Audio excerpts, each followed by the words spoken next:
जिंदगी बन जाए जैसा तुम चाहते हो। और यदि तुम वैसा नहीं बन पाते हो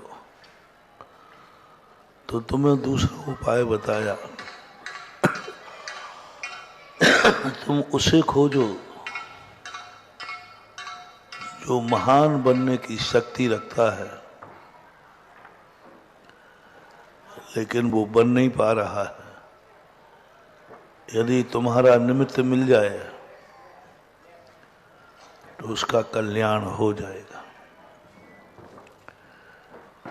या तो कल्याण करो स्वयं अपना, या दूसरे के कल्याण करने में अपना सब कुछ समर्पित करो। या तो स्वयं पूज्य बनो और जो पूज्य बनने की शक्ति रखते हैं या पूज्य बन चुके हैं या बन रहे हैं या बनेंगे, उनके जीवन में तुम निमित्त बन जाओ।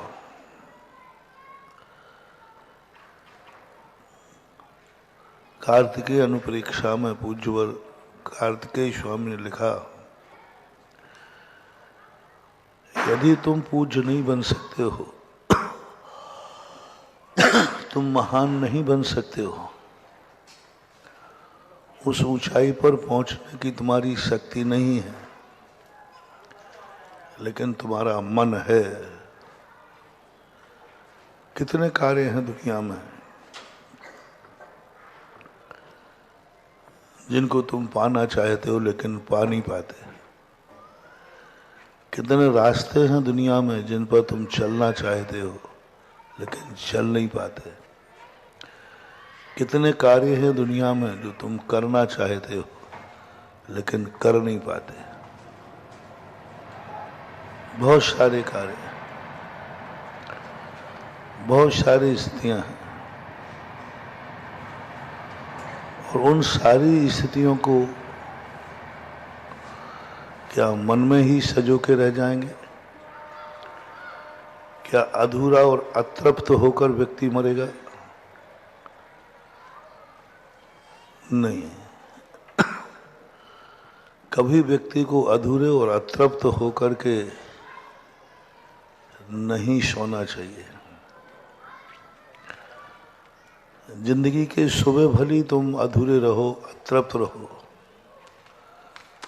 लेकिन शाम अधूरे की अनुभूति नहीं होना चाहिए।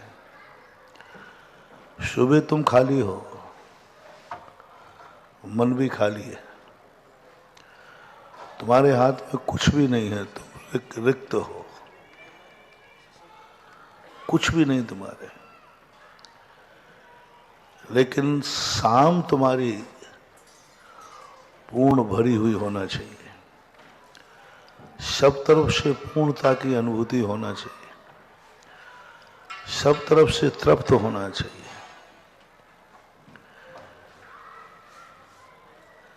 गाय जब घर से खेत की तरफ जाती है तब शुभ नहीं कही जाती। गाय सुबह घर से खेत की तरफ जाती है, घर से जाती हुई गाय को शुभ नहीं कहा। लेकिन गाय जब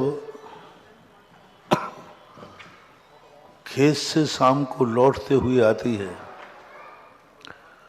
वह शुभ कहलाती, शगुन कहलाता, मांगलिक कहलाता है। यहाँ तक कि प्रकृति तक को शुद्ध कर देती है, जैसे गौधूली काल कहते हैं। गौधूली काल दो होती है, प्रातः काल भी गौधूली होती है, संध्या काल भी गौधूली होती है। प्रातः काल का शुभ सगुन तो आपने सुना होगा। प्रातः काल में स्वयं अपने आप में प्रातः काल शुभ होता है, मांगलिक होता है, ब्रह्म मुहूर्त होता है। लेकिन संध्या काल कभी शुभ नहीं सुना होगा। संध्या काल शुभ नहीं होता। संध्या काल के समय कोई कार्य शुभ नहीं किए जाते।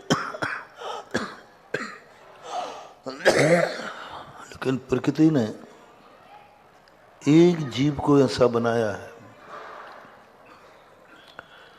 जो संध्या काल को शुभ कर देता है।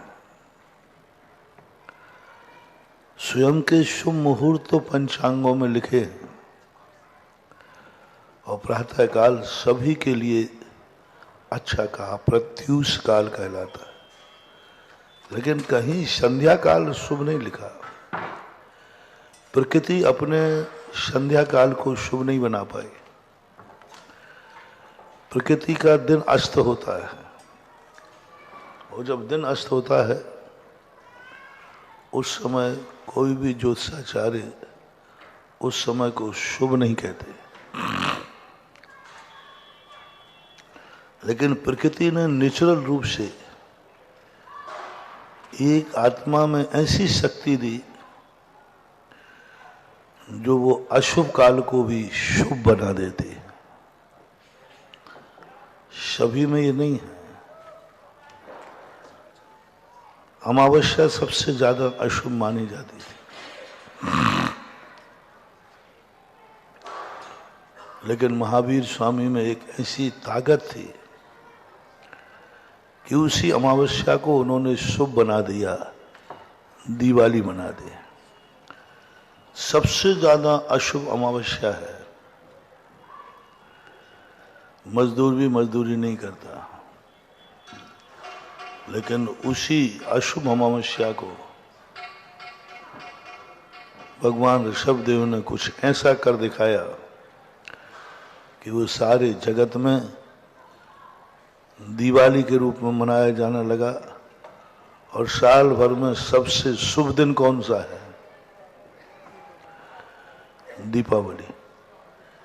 दिवाली कहते अरे भाई उनकी तो दिवाली मन रही है, शुभ माना गया है।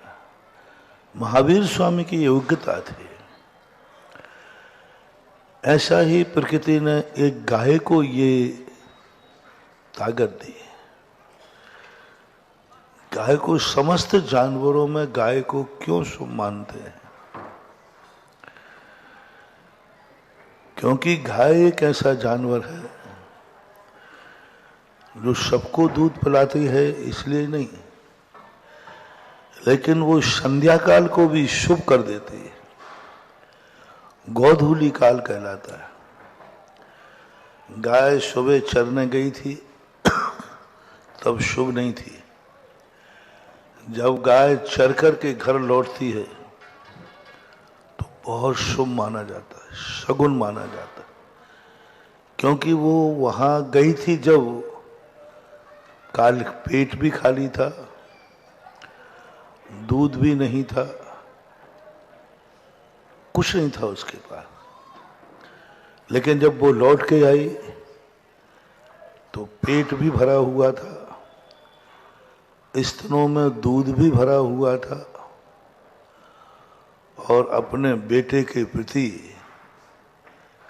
ललक थी। कब मैं अपना सब कुछ जो मैंने दिन भर में दूध उत्पन्न किया है मैं अपने बेटे को दे दूं, उसका पेट भर दूं। गोधूली का ये शक्ति के कारण से गाय मांगलिक और शुभ होती है, क्योंकि वो काल को भी शुभ कर देती है, अशुभ को भी शुभ कर देती है। मानव जाति के लिए भी एक गॉड गिफ्ट है।